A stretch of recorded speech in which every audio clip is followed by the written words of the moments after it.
Champion status.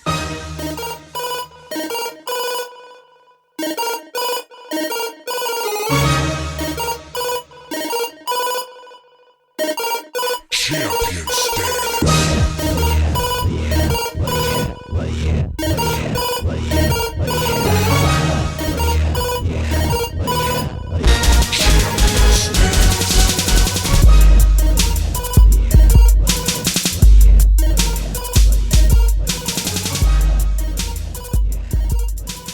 This is Jason Ford here from Ringside Biz Live with Malcolm Jones after his victory tonight on the Ford Champs 2.0 promotions card.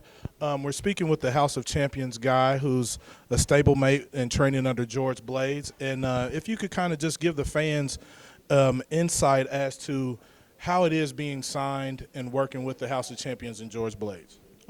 Actually, I wish, it's great. I wish I was working with George Blades when I first was an amateur, because I probably could have did more things in amateur instead of becoming, placing 5 in the Olympic trials and placing top 5 in any of the other tournaments that I boxed in. I'm glad that I met George, and it's been, an honor to even be a stablemate under his tutelage, working with George Blades.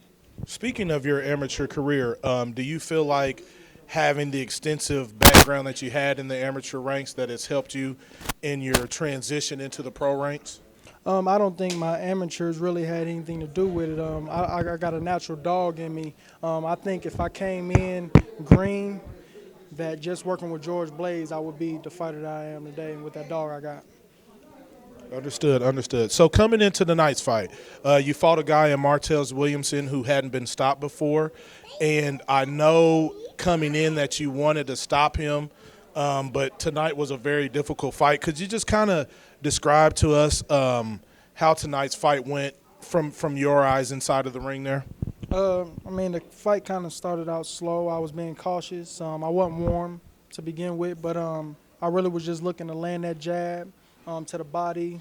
I tried to go to the head, but I didn't want to get caught with any of his wild shots. So I kind of took my time, and by the time I got warmed up in the second, I started finding a home for the hook, and I felt like he was getting ready to go out of there. So he just threw the fight pretty much. Okay.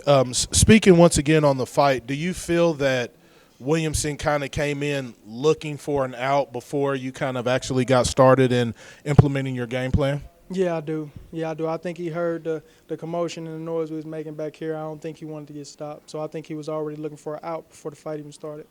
I noticed sitting ringside that you had quite a bit of fans out.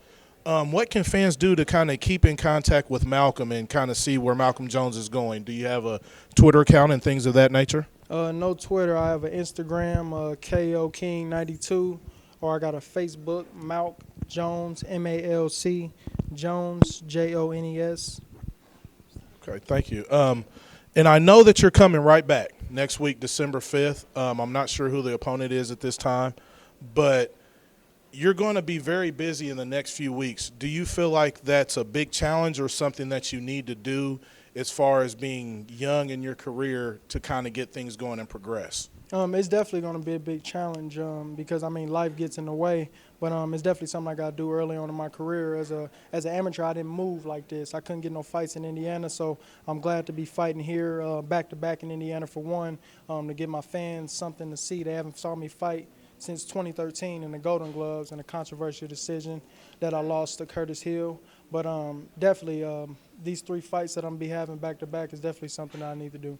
So with a quick turnaround such as this, do you think it will be hard to recharge and kind of become fully motivated again with just such a short time, like you don't have a chance to really work at camp or anything? No, we definitely prepared before all this came about, and I got George Blades in my corner. He definitely stays on me 5 times a day, so I'm sure that if there's any worries that I got, George's going to take care of them. Understood. Well, thank you for our time. Is there anything else that you'd like to say to the fans out there, just from Malcolm Jones' point of view, to follow you or anything of that sort? Definitely follow me on, let's say, Facebook and Instagram. And please, everybody says that Anthony Sims is an Indiana Giant, and I want my name to be heard, and I want everybody to see me. So if anybody can come out to House of Champions next Saturday, December 5th, 7425 West 10th Street. Come out there and support, and definitely try to help us get this Anthony Sims, Malcolm Jones fight going. Thank you. So speaking of Anthony Sims, that's kind of opening up a new can of worms. I know he's considered one of the other top prospects in the area, such as yourself. Do you feel an early class would be good for each of you guys' career, or do you think this will be something that'll happen later on as you both mature in your careers there? Well, it's definitely something that's gonna have to wait, but as far as something that needs to wait to mature, as far as fame or money, I'm not really worried about that. I make money, you know what I mean? So money's definitely not a thing. It's more so legacy. So I want to get Anthony Sims on my resume now while he's hot, because Anthony Sims not gonna make it. Right. Well, we appreciate your time, Malcolm Jones, and once again, congrats on another win in your professional career, and we look forward to speaking with you again soon. Status. Thank you.